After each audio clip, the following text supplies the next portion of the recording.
अस्सलाम वालेकुम दोस्तों, क्या हाल चाल है। उम्मीद है कि सारे तंदुरुस्त होंगे।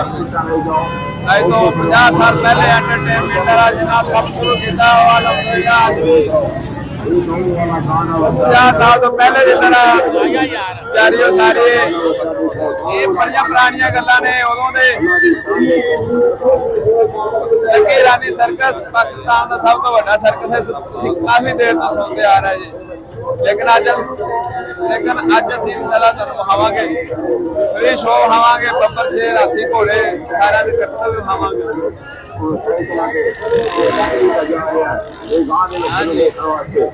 चिड़िया घर के तमाम जानवर भी इतने मौजूद ने। इधर जनाब मौत का कुआं मौजूद है, गां का बच्चा देखो। शो शुरू होने वाला जी, 2 शो जुम्मा और इतवार स्पेशल शो 9:30 बजे तक। बड़े पैसे रखे हुए हैं, झूले लाइटिंग वाले झूले सारा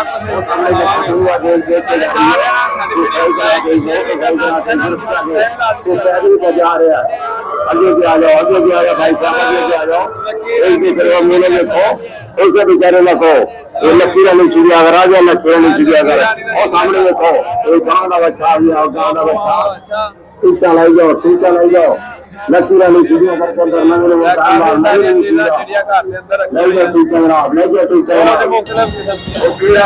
जेड़ा भेड़ा बकरियां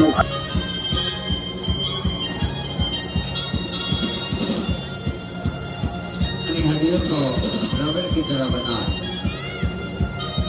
पेश कर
हाथों का पंखे की तरह घूमते देवी प्रसाद।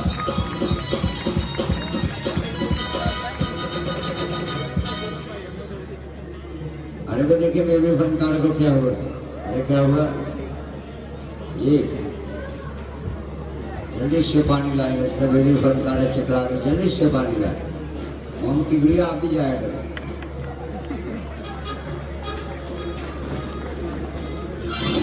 पानी पिलाकर मुंह के करीब होकर चेक करें क्या हो।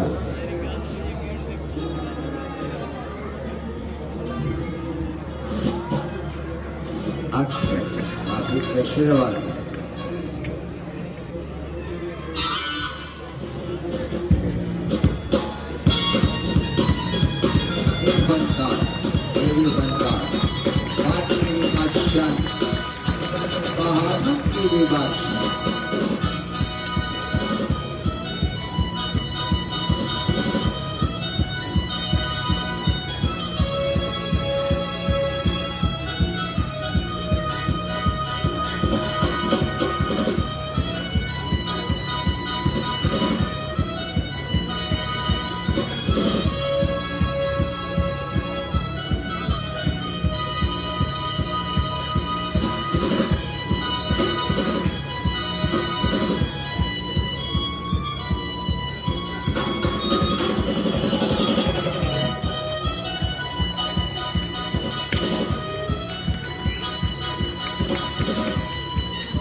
द्रविड़ की तरह बना बांटेश कर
हेलो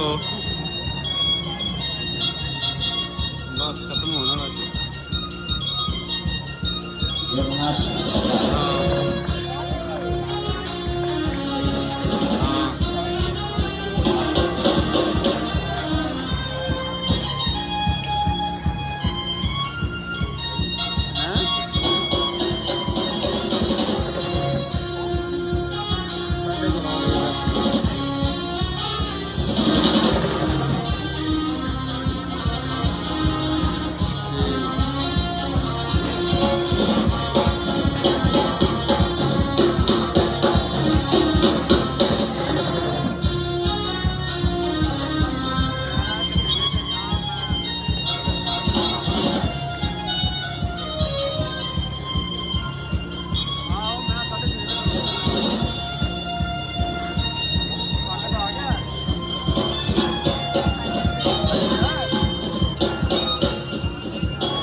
आपकी तारीफ की आवाज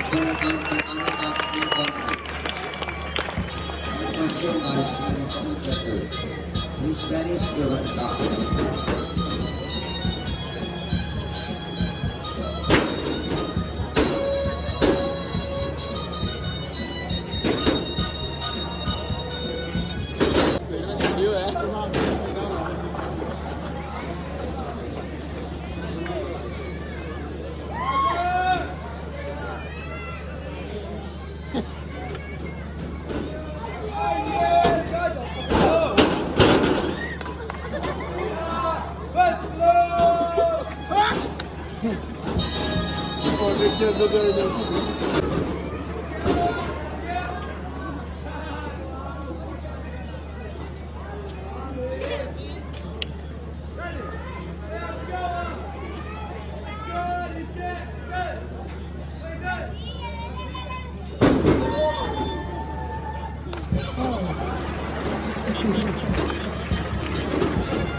क्या मैं आपके जो करता होगा कंटेंट बन जाएगा। नहीं मुझे पता था ये ऐसे होना है, मैंने वो उसको बड़े अच्छे तरीके से कर दिया।